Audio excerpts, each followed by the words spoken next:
إن أول بيت وضع للناس للذي ببكة مباركا وهدى للعالمين۔ خطبہ مسند نبوی شریف بتاریخ 26 ذوالقعدہ 1441 ہجری بمطابق 17 جولائی 2020 عیسوی۔ بعنوان اشراء ذوالحجہ کی فضیلت۔ خطیب فضیلت الشیخ حسین علی شیخ، ترجمہ بآواز حافظ محمد اقبال راشد۔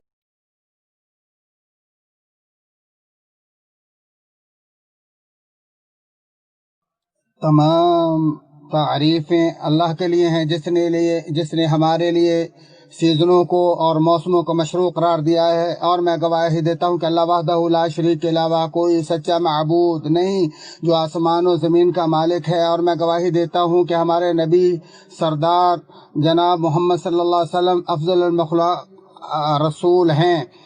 اے اللہ، آپ اور آپ کے آل و اصحاب پر صلاۃ و سلام اور برکتیں نازل فرما۔ حمد و ثنا کے بعد اے مسلمانوں، میں تمہیں اور اپنے آپ کو اللہ عز و جل کے تقوی کی وصیت کرتا ہوں۔ یہ قیامت کے لیے زبردست زاد راہ ہے۔ اے مسلمانوں، ماہ ذوالحجہ کے پہلے 10 دن نیکیوں کے افضل ترین سیزن ہیں۔ چنانچہ جس نے اس موسم میں خوب نیکیاں کمائیں وہ بڑا خوش نصیب، اور جو اطاعت و فرما برداری اور قسم قسم کے نیک اعمال کی دوڑ میں شریک ہوا وہ انتہائی سعادت مند ہے۔ ارشاد باری تعالی ہے تاکہ وہ اپنے لیے فائدہ حاصل کریں اور ان مقررہ دنوں میں اللہ کا نام یاد کریں، اور ان مقررہ دنوں سے مراد یہی ذوالحجہ کے 10 دن ہیں، جیسا کہ ابن عباس اور ابن عمر وغیرہ سلف صالحین رضی اللہ عنہم سے ثابت ہے۔ اللہ تعالیٰ کا ان راتوں کا قسم اٹھانا ان کی عظیم فضیلت اور بلند ترین مرتبے کی دلیل ہے۔ ارشاد باری تعالی ہے، قسم ہے فجر کی اور 10 راتوں کی۔ سلف صالحین سے جمہور مفسرین کے مذہب کے مطابق 10 راتوں سے مراد یہی ذوالحجہ کی 10 راتیں ہیں۔ سو اے کامیابی و کامرانی کے طلبگار اور خیر و خوبی کے متلاشی، ان عظیم الشان دنوں کو ضائع کیے بغیر اپنے رب کے ساتھ عمل صالح کی تجارت کر لو، بلکہ ان دنوں کو ایک سنہری موقع جانتے ہوئے بہت بڑے اجر و ثواب اور خوب فضل کے حصول کی دوڑ میں سب سے آگے نکل جاؤ۔ ابن عباس رضی اللہ عنہما کہتے ہیں کہ آپ صلی اللہ علیہ وآلہ وسلم نے فرمایا، ان ذوالحجہ کے 10 دنوں میں کیا گیا نیک عمل اللہ تعالیٰ کو تمام دنوں کے نیک اعمال سے زیادہ محبوب ہے۔ اور ایک روایت میں ہے، ان 10 دنوں سے زیادہ کوئی دن افضل نہیں ہے۔ صحابہ نے پوچھا، یا رسول اللہ صلی اللہ علیہ وآلہ وسلم، جہاد فی سبیل اللہ سے بھی زیادہ؟ آپ صلی اللہ علیہ وآلہ وسلم نے فرمایا، جہاد فی سبیل اللہ بھی ان دنوں کے عمل کا مقابلہ نہیں کر سکتا، البتہ وہ مجاہد جو اپنے مال و جان کے ساتھ نکلا اور ان میں سے کوئی چیز بھی واپس نہ آئی۔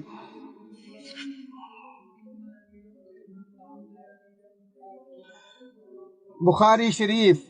بس یہ ایک ایسا سنہری موقع ہے جس کا کوئی متبادل نہیں، لہذا اے مسلم اپنی نیکیوں میں اضافے، گناہوں کے کفارے اور اپنے مولا کے تقرب کے لیے انہیں غنیمت سمجھو۔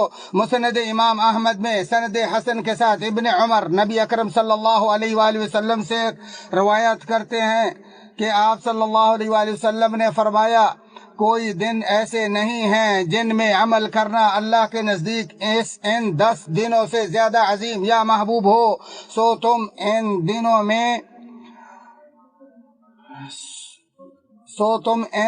میں لا الہ الا اللہ، اللہ اکبر، الحمدللہ بکثرت پڑھو۔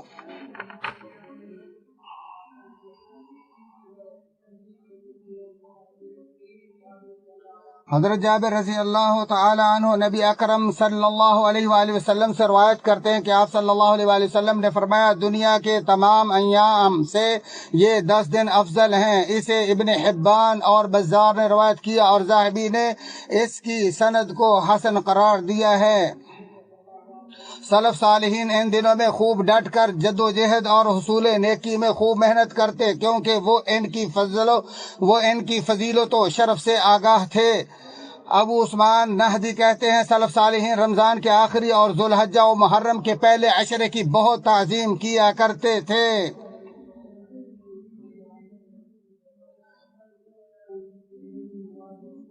صحیح بخاری میں ہے کہ ابن عمر اور ابو ہریرہ رضی اللہ عنہم ذوالحجہ کے ان 10 ایام میں منڈی اور بازار کی طرف نکلتے اور تکبیرات پڑھتے، اور ان کی وجہ سے تمام لوگ بھی تکبیریں پڑھنا شروع کر دیتے تھے۔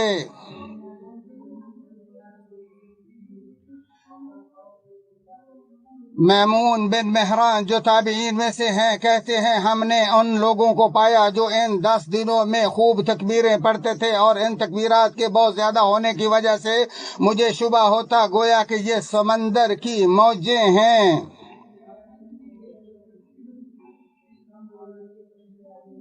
اسی لیے فقہاء نے بیان کیا ہے کہ حدیث رسول اللہ صلی اللہ علیہ وآلہ وسلم میں وارد اللہ کا ہر پسندیدہ و محبوب عمل بذریعہ نصوص مشروع ہر نیکی کے لیے عام قاعدہ ہے۔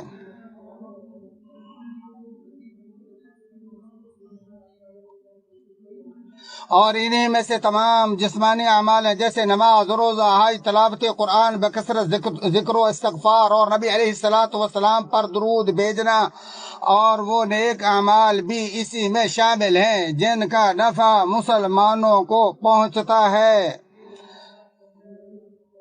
جیسے صدقہ خیرات کرنا، لوگوں کے ساتھ نیکی کرنا، لوگوں کی ضرورتوں کو پورا کرنا، انہیں خوش کرنا، ان کی مدد کرنا، اور ان میں سے جو تنگ دست ہو اس کے لیے آسانی پیدا کرنا۔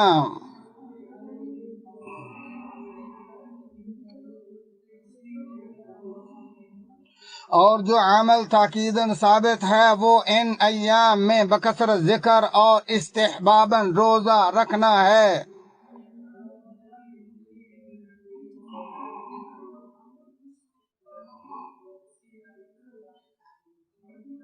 علماء نے کہا ہے کہ ان 10 دنوں میں تکبیرات پڑھنے کی 2 قسمیں ہیں۔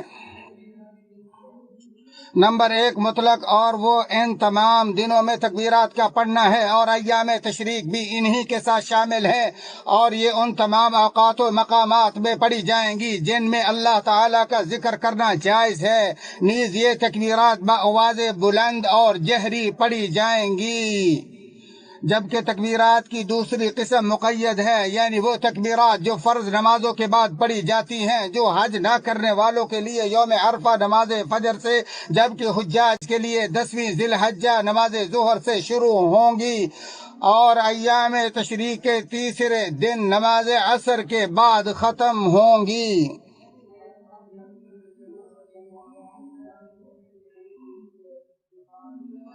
اور یہ تمام تر تفاصیل صحابہ کرام اور سلف صالحین کے بہت زیادہ آثار سے ثابت ہیں۔ تکبیرات کے زیادہ تر پڑھے جانے والے الفاظ یہ ہیں: اللہ اکبر، لا الہ الا اللہ، واللہ اکبر وللہ الحمد۔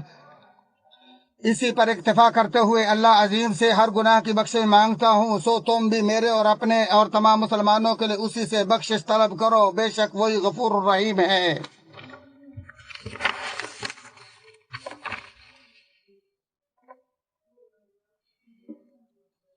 تمام تعریفیں اللہ وحدہ لا شریک کے لیے، اور میں گواہی دیتا ہوں کہ اللہ وحدہ لا شریک کے علاوہ کوئی سچا معبود نہیں، اور میں گواہی دیتا ہوں کہ ہمارا نبی سردار محمد صلی اللہ علیہ وسلم کے بندے اور رسول ہیں۔ اے اللہ، آپ اور آپ کے آل و اصحاب پر صلاۃ و سلام اور برکت نازل فرمائے۔ اے اللہ کے بندو، جب ذوالحجہ کا چاند طلوع ہو جائے اور انسان قربانی کا ارادہ رکھتا ہو تو اس کے لیے ضروری ہے کہ وہ قربانی کا جانور ذبح کرنے تک اپنے ناخن اور بار کاٹنے سے اجتناب کرے۔ چنانچہ ام سلمہ رضی اللہ تعالی عنہما کی حدیث میں ہے کہ بلا شبہ نبی اکرم صلی اللہ علیہ وسلم نے فرمایا، جب تم ذوالحجہ کا چاند دیکھ لو تو تم میں سے جس کا قربانی کرنے کا ارادہ ہو وہ اپنے بال اور ناخن نہ کاٹے۔ اسے احمد نے مسند میں اور مسلم وغیرہ نے بیان کیا ہے۔